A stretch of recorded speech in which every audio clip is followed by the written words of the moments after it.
Hello students, today topic is elevation of boiling point. Last lecture में हमने discuss किया था relative lowering of vapour pressure, एक colligative property थी। ये भी एक कॉलिगेटिव प्रॉपर्टी है एलिवेशन ऑफ बॉइलिंग पॉइंट। पहले हम बॉइलिंग पॉइंट को समझते हैं। बॉइलिंग पॉइंट है क्या? Boiling point is the temperature of a liquid at which its vapour pressure becomes equal to atmospheric pressure. देखिए, कोई भी चीज बॉयल होने कब स्टार्ट करती है? जब उसका लिक्विड का जब वेपर प्रेशर किसके इक्वल हो जाता है, एटमॉस्फेरिक प्रेशर के बराबर हो जाता है, तब कोई भी चीज क्या होने लग जाती है, बॉयल होने स्टार्ट हो जाती है। तो बॉइलिंग पॉइंट क्या है? जब कोई लिक्विड का जो वेपर प्रेशर है वो किसके इक्वल हो जाए, एटमॉस्फेरिक प्रेशर के बराबर हो जाए। और एटमॉस्फेरिक प्रेशर 1 बार में लिया जाता है, तभी कोई चीज क्या होती है, बॉयल होनी स्टार्ट होती है। तो हम कोई भी चीज़ की अगर हम बॉइलिंग की बात कर रहे हैं, सपोज के लिए हम वाटर की बात करके 100 डिग्री सेंटीग्रेड में बॉयल होता है, तो इसका रीजन एक ही है, वो ये है कि water boils at 373 K at this temperature its pressure become to 1 atmospheric pressure. इसी के वजह से जो हमारा वाटर होता है वो 100 डिग्री सेंटीग्रेड में क्या होता है, बॉयल होता है। क्लियर है? अब हम समझते हैं एलिवेशन ऑफ बॉइलिंग पॉइंट के बारे में। अब आप बोल रहा है एलिवेशन मतलब कि बॉइलिंग पॉइंट का बढ़ना। अब बॉइलिंग पॉइंट कैसे बढ़ेगा, इस बात को थोड़ा समझना है। देखिए, यहाँ पर कोई एक डायग्राम बनाया गया है कि एलिवेशन को हम कैसे इस चीज को जस्टिफाई करेंगे कि एलिवेशन क्या है। यहाँ पर को आपको दो ग्राफ आपको दिख रहे होंगे, सॉल्वेंट के और सॉल्यूशन के। देखिए, जो सॉल्वेंट है आपका ये प्योर है। जैसे आपने कोई प्योर सॉल्वेंट है, वाटर ले लिया, बात समझना मेरी, मैं क्या कहना चाह रहा हूँ। आपने वाटर ले लिया, अब आप क्या कर रहे हैं, इसका टेम्परेचर आप बढ़ा रहे हैं। तो होगा क्या, इसका टेम्परेचर आप बढ़ा रहे हैं तो इसका टेम्परेचर बढ़ा रहे हैं, तो प्योर सॉल्वेंट है तो सबके सब मॉलिक्यूल क्या हो जाएंगे, इजिली क्या हो जाएंगे, वेपराइज हो जाएंगे। और बॉइलिंग अगर वाटर है तो 100 डिग्री सेंटीग्रेड पर बॉयल हो जाएगा। समझना बात को। अब सेकेंडली अगर हम लेते हैं सॉल्यूशन का, अब आपने वाटर में मिला दिया कोई नॉन वॉलेटाइल सॉल्यूट, जैसे आपने सॉल्ट मिला दिया, इसमें आपने नॉन वोलेटाइल सॉल्यूट मिला दिया। अब आपको पता है इसके मिलाते इसका वेपर प्रेशर क्या हो जाएगा, कम हो जाएगा। ये तो आपको पता है, क्योंकि अब ये चीज तो वेपराइज होने वाली नहीं है ना। तो होगा क्या कि ये इसके वेपर प्रेशर को कम कर देगा। अब वेपर प्रेशर को कम कर देगा, आपने इसका सॉल्यूशन बना दिया है। अब जैसे आप इसमें टेम्परेचर देंगे तो ये अब 100 डिग्री सेंटीग्रेड में बॉयल नहीं होगा, ये उससे ज्यादा टेम्परेचर में बॉयल होगा। बात समझ में आ रही ना? क्योंकि इसमें क्या आ चुका है, सॉल्ट मिल चुका है, इसमें नॉन वोलेटाइल सॉल्यूट मिल चुका है। तो इसका बॉइलिंग पॉइंट जहां पर पहले 100 में था, अब 100 से कुछ बढ़ जाएगा, वो 110 हो सकता है, 120 हो सकता है, तो उससे बढ़ जाएगा। वजह क्या था बॉइलिंग पॉइंट में एलिवेशन आने की? जब आपने किसी सॉल्यूशन में आपने ऐसा सॉल्यूशन बनाया जिसमें आपने क्या मिला दिया, कोई नॉन वोलेटाइल सॉल्यूट मिला दिया। ये प्योर सॉल्वेंट है, इसमें कोई मिक्सिंग नहीं थी, वाटर था, ये 100 डिग्री सेंटीग्रेड में बॉयल हो गया। आप इस पॉइंट देख रहे होंगे, ई पॉइंट, तो यहाँ पर को इसका बॉइलिंग पॉइंट है, यहाँ पर को बॉयल हो गया। अब आप देखिए, आपका जो दूसरा ग्राफ निकल के आ रहा है CD, और इसका जो पॉइंट आ रहा है आपका F, ये क्यों बढ़ गया है? क्योंकि यहाँ पर को जो सॉल्यूशन बना है उसमें वो सॉल्यूशन किसका बना हुआ है, नॉन वोलेटाइल सॉल्यूट की वजह से, यानी कि वाटर और सॉल्ट की मिक्सिंग से बना हुआ है। तो इसका बॉइलिंग पॉइंट देखो, पहले बहुत जल्दी मिल चुका था, इस पॉइंट ई पॉइंट मिल चुका था। अब देखिए, जैसे आपने इसको मिलाया तो इसका बॉइलिंग पॉइंट क्या हो गया, थोड़ा हाई हो गया, और हाई होने के बाद किस पॉइंट में मिला है, F मिला। अगर हम इसका टेम्परेचर पहले बोल रहे हैं तो हम TB के बारे में बोल रहे हैं, TB नॉट, यानी कि ये प्योर सॉल्वेंट की बात हो रही है यहाँ पर को, जहां पर को मिला। उसके बाद जब आपने सॉल्यूशन का निकालने की कोशिश की तो ये इतना इसमें डिफरेंस आ गया है, ठीक है ना। अब इस डिफरेंस को अगर हम समझे तो हम बोल सकते हैं delta TB equal to TB minus TB naught, ठीक है। तो आप समझ रहे हैं कि इनके डिफरेंस को हम क्या कहते हैं, एलिवेशन ऑफ बॉइलिंग पॉइंट। जब आप इन दोनों का डिफरेंस लेंगे तो उतना तभी पता चलेगा आपको कि पहले बॉइलिंग पॉइंट कितना था, बाद में बॉइलिंग पॉइंट कितना है। तो ये कब आता है, जब हम क्या करते हैं, इसमें कोई नॉन वोलेटाइल सॉल्यूट क्या करते हैं, ऐड करते हैं, तब किसी भी सॉल्यूशन के उसमें क्या आता है, एलिवेशन आ जाता है उसके बॉइलिंग पॉइंट में। बात समझ में आया ना? तो ये है आपका एलिवेशन ऑफ बॉइलिंग पॉइंट, ठीक है।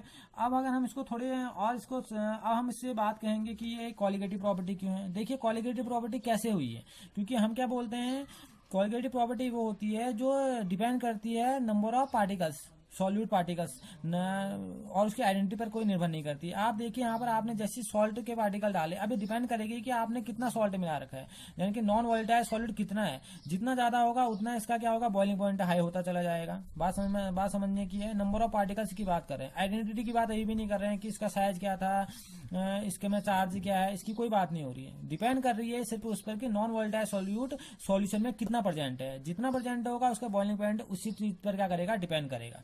क्लियर है? तो ये इस वजह से ये क्या है, ये कॉलिगेटिव प्रॉपर्टी है।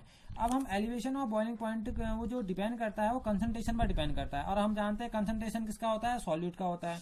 तो हम ये बोल सकते हैं, हम इजीली इस चीज को बोल सकते हैं कि जो डेल्टा TB होगा वो डायरेक्टली प्रोपोर्शनल होगा मोल LT। अब यहाँ पर को मोल LT क्यों लिया, क्योंकि मोल LT क्या है, टेम्परेचर इंडिपेंडेंट प्रॉपर्टी है। मैंने आपको उस दिन ही बताया था कि अगर टेम्परेचर कभी भी हम टेम्परेचर से सेंसिटिव कोई कैलकुलेशन करेंगे तो वहां पर को आप मोलरिटी नहीं लेंगे, मोलरिटी लेंगे, क्योंकि ये इंडिपेंडेंट होती है। तो यहाँ पर डायरेक्टली प्रोपोर्शनल किसकी हो गई, आपके मोलरिटी के डायरेक्टली प्रपोजन होगी। और वजह आप जानते हैं इसकी वजह क्या है, वजह इसकी यह है क्योंकि जो एलिवेशन और बॉइलिंग पॉइंट है वो डिपेंड करता है कंसंट्रेशन ऑफ सॉल्यूट, सॉल्यूट के कंसंट्रेशन पर डिपेंड करता है। और वो सॉल्यूट किसमें प्रेजेंट है, सॉल्यूशन में प्रेजेंट है। तो हम बोल सकते हैं the elevation of boiling point depends upon concentration of the solute in a solution. तो हम इसमें डिपेंड करता है, उसको हम कैसे दिखाते हैं, एम से दिखाते हैं। अब इस पॉइंट को अगर आप हटाएंगे यहाँ पर को, तो यहाँ पर कोई नया टर्म लग जाता है, एक नया कांस्टेंट लग जाता है यहाँ पर को, जिसे हम बोलते हैं के बी। ठीक है ना। तो यहाँ पर कोई निकल के आता है टी बी इक्वल टू के बी एम। ठीक है ना। अब इस बात को समझना, आपका जो के बी है आपका molar elevation, molar elevation constant है। अगर हम बोलेंगे यहाँ पर के बी क्या है, तो आपका के बी क्या है, आपका है मोलर एलिवेशन कांस्टेंट है ये। ठीक है, ये मोलर एलिवेशन कांस्टेंट है, इसको एब्सोल्यूट कांस्टेंट ही बोला जाता है। ठीक है। अगर m की वैल्यू अगर आप यहाँ पर को 1 रख दें, अगर m की वैल्यू कितने रख दें, आप यहाँ पर को 1 रख दें, तो आप एक चीज यहाँ पर को देखेंगे निकल के आएगी, वो निकल के आएगी डेल्टा टी बी किसके बराबर हो जाएगा, के बी के बराबर हो जाएगा। ओके, इस बात को समझना है।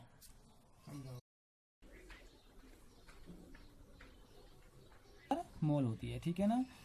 तो हम इस चीज़ को भी यहाँ पर से डिफाइन कर सकते हैं कि जो केबी की जो वैल्यू है, या उसको अगर हम इसको हम निकालना चाहें मोलरिटी की एक्सप्रेशन में निकालना चाहें, अगर हम इसको कैलकुलेशन के उसमें निकालना चाहें, मॉलिक्यूलर मास के टर्म में निकालना चाहें, तो ये भी सरल है। अगर आप देखें तो अगर हम m यहाँ पर को निकालें तो m जो आएगा आपका, वो आएगा आपका W2/M2 इंटू 1000 अपॉन W1। ठीक है, ये m के आती है। हम सॉल्यूट की बात करें यहाँ पर को याद रखना।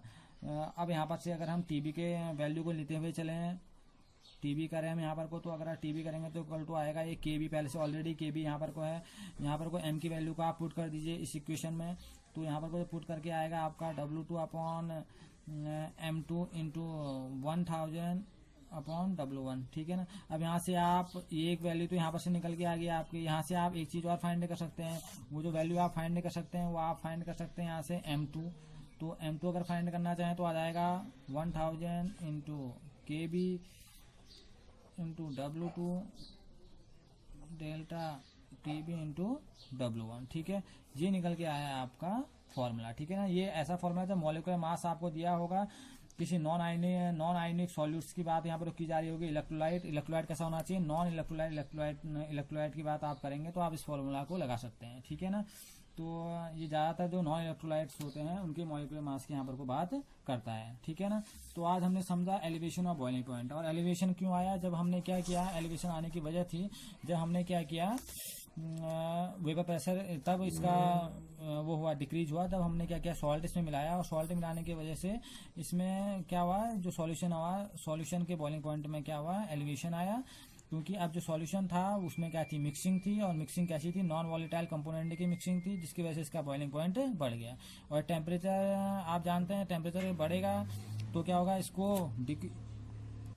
इसकी टेम्परेचर बढ़ेगा तो आप जानते हैं कि इसका बॉइलिंग पॉइंट भी क्या होगा, बढ़ने लग जाएगा, क्योंकि अब यहाँ पर को आपका सॉल्यूशन है। क्लियर। तो आज हमने सीखा एलिवेशन ऑफ बॉइलिंग पॉइंट। अब नेक्स्ट लेक्चर में हम पढ़ेंगे depression in freezing point. Okay, thank you.